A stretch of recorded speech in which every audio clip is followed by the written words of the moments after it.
प्रश्न क्रमांक 3। आपको याद होगा कि पाई को एक वृत्त की परिधि मान लीजिए C और उसके व्यास मान लीजिए D के अनुपात से परिभाषित किया जाता है, अर्थात पाई बराबर C/D है। यह इस तथ्य का अंतर्विरोध करता हुआ प्रतीत होता है कि पाई अपरिमेय है। इस अंतर्विरोध का निराकरण आप किस प्रकार करेंगे? तो इसके लिए सबसे पहले हम एक लघु कार्य करेंगे जिसमें हम वृत्त को समझते हैं। तो ये हमारा जो है वो वृत्त है। ये वृत्त का क्या हो गया?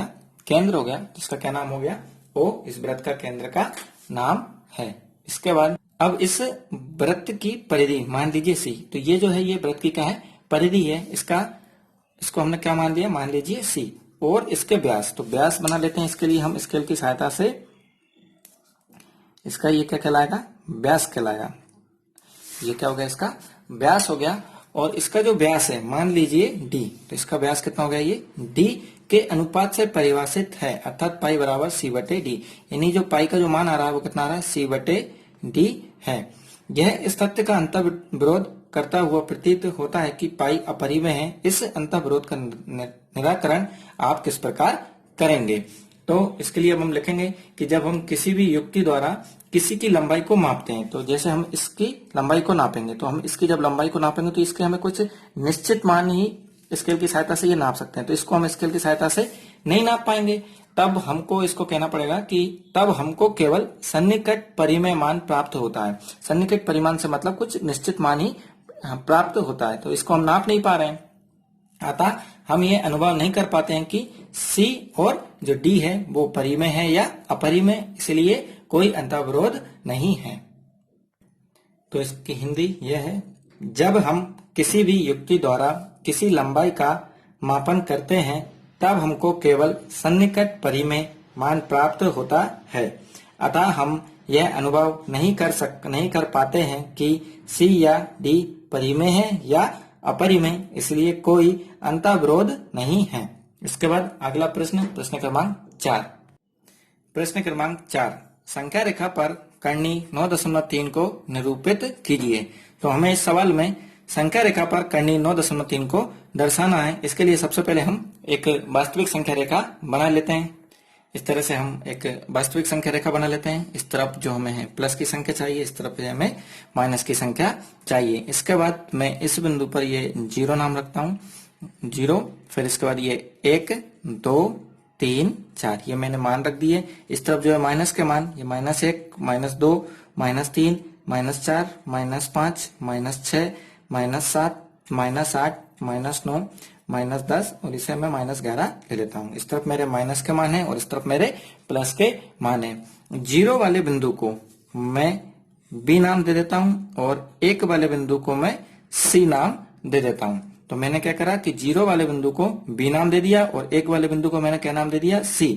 अब A वाले बिंदु को मैं क्या करूंगा कि इस तरफ से इधर आते हुए यहाँ पर 9 से आगे 9.3 जो कि मैं स्केल की सहायता से नाप लेता हूं कि 9 से आगे 0.3 और, तो 9.1 9.2 9.3 9.3 कहां पर आ रहा है? ये इस बिंदु पर आ रहा है। तो 9.3 वाले बिंदु को मैं A नाम दे देता हूं। तो मैंने क्या करा कि यहाँ स्केल से 0 से लेकर यहाँ इस तरह से नापा, तो यहाँ पर आ रहा था 9.3 और 9.3 वाले बिंदु को मैंने A नाम दे दिया। अब यदि मैं A से लेके B को नापता हूं तो ये कितना आ रहा है? मेरा 9.3 मुझे प्राप्त हो रहा है। और यदि यहां से ही A से ही मैं C को नापता हूं, A से ही मैं C को नापता हूं तो ये कितना हो जाएगा? 10.3 मुझे प्राप्त हो जाएगा। अब इसके बाद प्रकार को मैं बिंदु C पर रखता हूं। C पर क्यों रखता हूं कि A और C का कितना मान मुझे प्राप्त हो रहा है? 10.3। तो यही 10.3 का मैं क्या कर रहा हूं?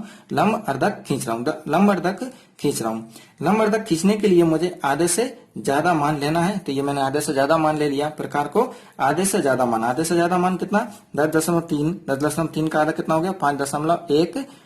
5 के से ज्यादा, तो ये 5 से ये ज्यादा हो चुका है। इसके लिए एक चाप इस तरह से ऊपर और एक चाप इस तरह से मैं नीचे क्या करता हूं? काट देता हूं। इसके बाद प्रकार को बिंदु A पर इस तरह से रखता हूं और एक चाप फिर से ऊपर और एक चाप क्या करता हूं? मैं नीचे काट देता हूं।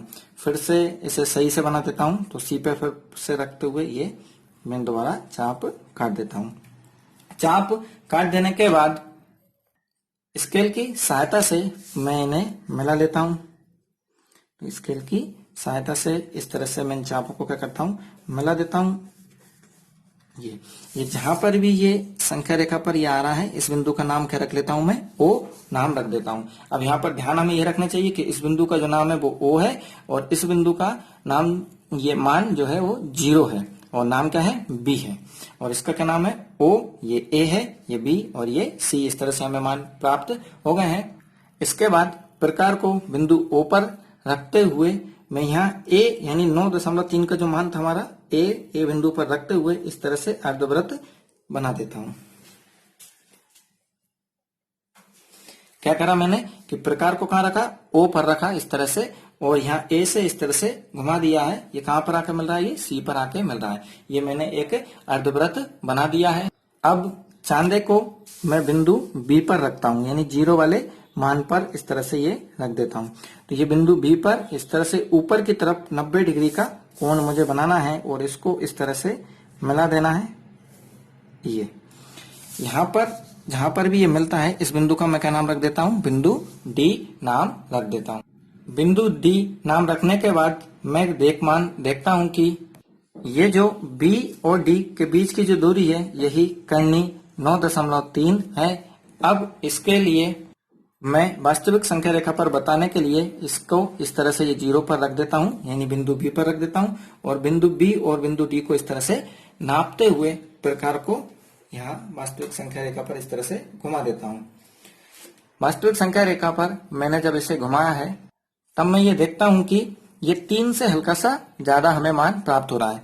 जब हम इसे स्केल की सहायता से नापेंगे तो लगभग ये जो है ये 3.1 के पास हमें मिलेगा। यही जो है हमारा कर्णी 9.3 मान हमें प्राप्त हुआ है और ये 3 से हल्का सा ज्यादा हमें मान प्राप्त होता है। क्यों? क्योंकि कर्णी 9 का मान कितना हो जाएगा, 3 हो जाएगा और 3 मान तो हमें मिल गया, लेकिन ये 0.3, तो 0.3 का कुछ ना कुछ मान तो होगा। इसी के कारण ये जो है ये 3 से कुछ ना कुछ ज्यादा जाता है, तो लगभग ये 3.1 के रूप में हमें प्राप्त होता है।